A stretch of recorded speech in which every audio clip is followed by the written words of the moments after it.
नमस्कार, मैं हूँ ज्योति शर्मा और आप देख रहे हैं कुंडली टीवी। सबसे पहले मिलते हैं मेरी आज की गेस्ट से जो है वैदिक एस्ट्रोलॉजर श्रेया कालिया जी। नमस्कार श्रेया जी। नमस्कार, मैं आचार्य श्रेया कालिया।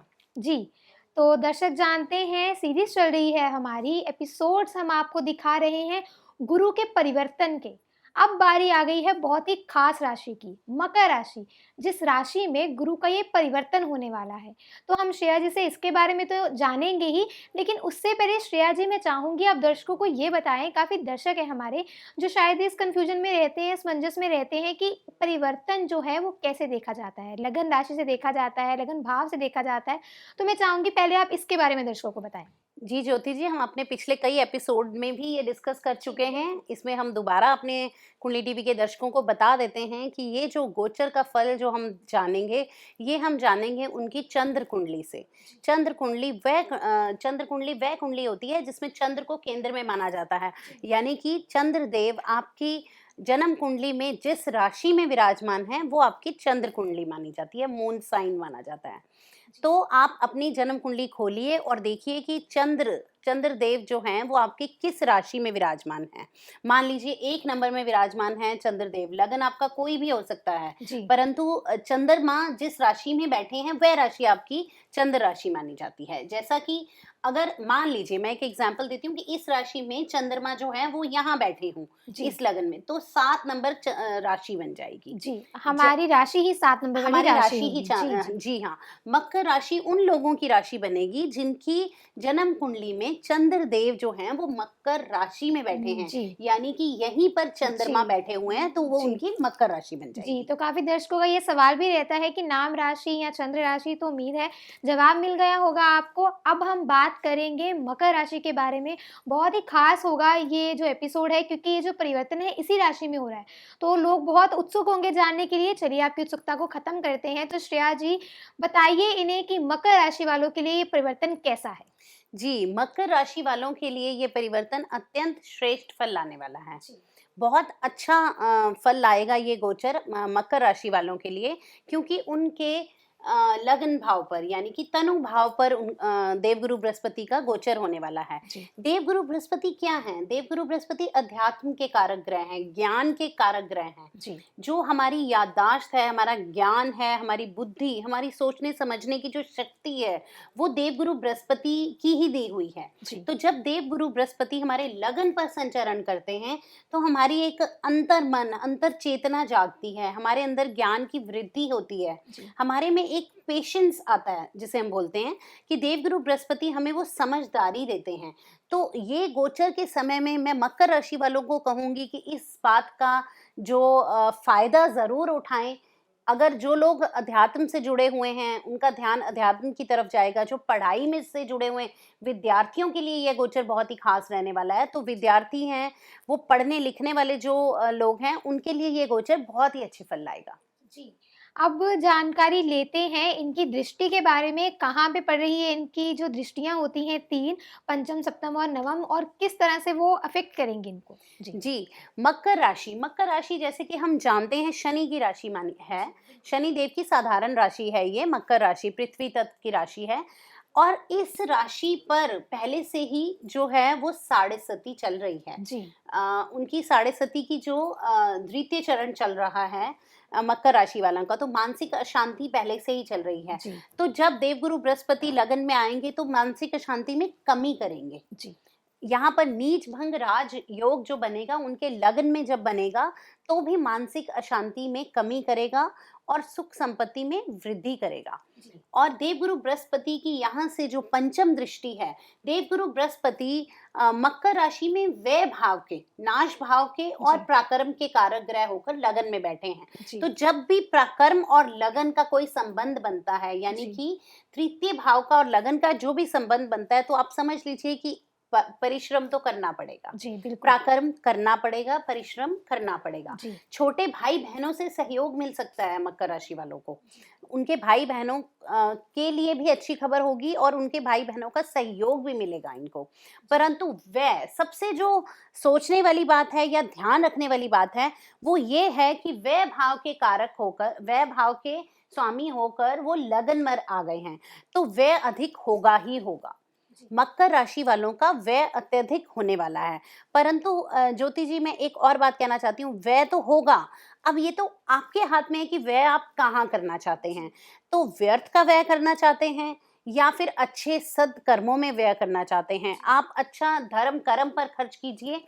और मैं ये नहीं कहती सुख सुविधा पर ना खर्चें, सुख सुविधा पर भी खर्चें, परंतु अति हर चीज की खराब है। तो जी। अत्यधिक व्यय जो सुख सुविधा पर या भोग पर करेंगे तो रोग आएगा ही आएगा। जी, यानी बैलेंस करना होगा आपको कि आपको किस तरह से खर्च करना है, वरना हो सकता है ये खर्च आपके लिए नुकसानदायक हो जाए। चलिए अगली दृष्टि के बारे में बात करते हैं श्रेया जी, अगली जी, दृष्टि? जी, जो देवगुरु बृहस्पति की पहली दृष्टि है वो पड़ रही है पंचम भाव पर। जी, पंचम भाव विद्यार्थियों का भाव, संतान जी, का भाव, पढ़ाई का भाव और प्रेम प्रसंग का भी भाव माना जाता है ये। जी, तो पंचम भाव पर जब दृष्टि पड़ेगी तो संतान सुख से जो वंचित हैं लोग, जो प्रयासरत हैं, संतान सुख लेना चाहते हैं, प्लानिंग कर रहे हैं या सोच रहे हैं संतान सुख लेने की, तो उनके लिए ये समय बहुत ही अच्छे शुभ फल ला सकता है। संतान की प्राप्ति उनको हो सकती है, संतति सुख मिल सकता है। पंचम भाव पर देवगुरु बृहस्पति, और देवगुरु बृहस्पति जो हैं वो पुत्र संतान के कारक माने जाते हैं। तो मैं ये कहूँगी कि जो लोग जिनके पहले कन्या संतान है जी, या जो लोग पुत्र का सुख चाहते हैं, तो उन लोगों के लिए भी ये अच्छा समय जी। है। जबकि आज के टाइम में पुत्र और पुत्री पुत्री में में कोई किसी तरह अंतर का कोई नहीं अंतर है, नहीं है। जी, किसी बिल्कुल। भी तरह का कोई अंतर नहीं जी, रह गया है। जी। परंतु जो लोग इस इसकी बात के इच्छा लिए कर इच्छुक रहे हैं, हैं। अपना जी, लाइफ का बैलेंस बनाना चाहते हैं या जी, जो इसके परिवार इच्छुक हैं, पूरा कहते हैं लोग। कहना चाहते हैं, जो जी, ये लोगों की सोच है ज्योति जी, मेरी तो खुद की जी, अपनी एक बिटिया ही है। जी, जी, तो जी, ऐसा कुछ नहीं है, जी, जिनकी पहले से कन्या संतान है वो भी बहुत खुश हैं। मैं जी, तो बिल्कुल। बहुत ही खुश नसीब मानती हूँ अपने जी, आप को। बिल्कुल। तो परंतु जो लोग ये सुख लेना चाहते हैं तो वो जी, इस समय को यूज कर सकते हैं। जी, दूसरा विद्यार्थियों के लिए, जी, विद्यार्थियों के लिए ये बहुत अच्छा समय है पढ़ने लिखने वाले लोगों के लिए। लॉ स्टूडेंट्स जो हैं, खास तौर पर लॉ वाले जो लोग हैं, मेडिकल फील्ड से जुड़े हुए स्टूडेंट्स हैं, उनके लिए ये, और राजनीति से जुड़े लोगों के लिए भी ये बहुत अच्छा समय लाएगा। जी, आपने प्रेम प्रसंगों की बात की तो यहाँ मेरे दर्शक जो हैं युवा-युवती होंगे वो यकीनन ये जानना चाहेंगे कि लव मैरिज के कितने योग हैं इस दौरान? जी, बिल्कुल, अगर आप किसी प्रेम प्रसंग में पहले से हैं या आपने जीवन साथी चुना हुआ है, तो अब अगर आप सच्चे मन से उसको प्रेम करते हैं, अगर आप सीरियस हैं इस रिलेशन को लेकर, तो ये सही समय है बात आगे बढ़ाने का। बात प्रेम प्रसंग से विवाह में बदल सकती है। जी, यानी गुड न्यूज़ है आपके लिए। चलिए अगली दृष्टि के बारे में श्रेया जी मैं चाहूँगी आप दर्शकों को बता दें। जी, देवगुरु बृहस्पति की अगली दृष्टि सप्तम भाव पर पड़ रही है। सप्तम भाव जो हमारे वैवाहिक जीवन का, हमारे पार्टनर का भाव है। जी, बिल्कुल। हमारा जो बिज़नेसमैन है उनके जो बिज़नेस पार्टनर्स होते हैं उनका भाव भी यही देखा जाता है। जी, तो देवगुरु बृहस्पति जो है अपनी उच्च राशि पर दृष्टिपात कर रहे हैं सप्तम भाव पर। जी, तो इससे वैवाहिक जीवन में अगर कोई परेशानियाँ पहले से चल रही थी तो वो भी समाप्त हो जाएँगी। और अगर कोई बिजनेस पार्टनर्स हैं लोग जिनकी पार्टनरशिप में कुछ प्रॉब्लम चल रही थी, कुछ अनबन चल रही थी, तो यह भी सही समय है अपनी बुद्धिमत्ता से, अपना ज्ञान को यूज करके आप अपनी वो मतभेद मिटा सकते हैं। जी, देवगुरु बृहस्पति की पहले शनि की दृष्टि पड़ रही थी, तो ये भी यकीनन है कि मकर राशि वालों को मानसिक अशांति इन घरों से लेकर हो रही थी। जी, यानी कि मैरिड लाइफ में या अपने पार्टनर से उनको कुछ प्रॉब्लम पहले से थोड़ी बहुत चल रही थी, जी, तो वो अब समाप्त होने का समय है। जी। अब आखिरी दृष्टि के बारे में बात करते हैं। नवम दृष्टि कहाँ है और क्या है उसका इफ़ेक्ट? जी, नवम दृष्टि देवगुरु बृहस्पति की नवम दृष्टि जो है वो भाग्य भाव पर पड़ रही है। हमारे दर्शक जानते ही हैं भाग्य भाव क्या है। अगर भाग्य के कारक ग्रह भी तो देवगुरु बृहस्पति ही हैं। तो अगर भाग्य भाव पर देवगुरु बृहस्पति की दृष्टि पड़ती है, ये धर्म कर्म का भाव भी है। तो भाग्य आपका साथ देगा, आपका अध्यात्म की तरफ आपका मन आगे बढ़ेगा, अध्यात्म की तरफ आपका ध्यान जाएगा, और भाग्य भाव पर दृष्टि जो है वो भाग्य का पूरा साथ दिलाएगी मकर राशि वालों का। जी, अब कुछ मेन जो हमारे टॉपिक्स होते हैं उसपे बात कर लेते हैं। आर्थिक स्थिति। आर्थिक स्थिति वैसे तो आपने बिज़नेस के बारे में बता दिया है, लेकिन एक बार मैं चाहूँगी आर्थिक स्थिति भी बता दीजिए कि आर्थिक पक्ष जो है क्या वो मजबूत होगा? बिल्कुल, मकर राशि वालों का आर्थिक पक्ष मजबूत होगा, परंतु मानसिक जो है थोड़ी सी मानसिक प्रताड़ना जिसे हम बोलते हैं वो उनको पहले से भी मिल रही है, साढ़सती की वजह से भी है, जी। तो वो हो सकती है। उससे बचने के लिए वो मेडिटेशन करें, धर्म का जो है वो साथ पाएं।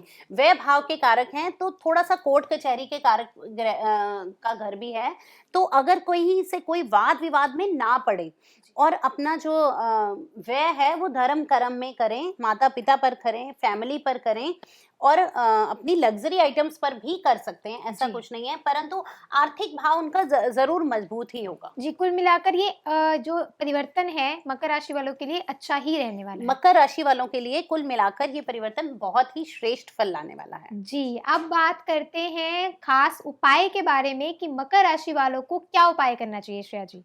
जी, मकर राशि वालों को नाभि, ज़ुबान और गले पर जो है, नाभि, ज़ुबान और माथे पर जी। केसर का तिलक ज़रूर लगाना चाहिए और गजेंद्र मोक्ष का पाठ करना चाहिए जी। मकर राशि वालों के लिए। जी। और साढ़सती उनकी चल ही रही है तो हनुमान जी की आराधना उनको ज़रूर करते ही रहना चाहिए, जो कि वो पहले से शायद कर भी रहे होंगे। जी, तो ये थी मकर राशि के बारे में खास जानकारी कि गुरु का परिवर्तन जो है जिस राशि में हो रहा है उसके लिए कैसा रहेगा। अगले एपिसोड में आपको बताएँगे कुंभ राशि के बारे में, तब तक के लिए आप यूँ ही देखते रहिए कुंडली टीवी और हमें प्रेम देते रहिए। नमस्कार। नमस्कार।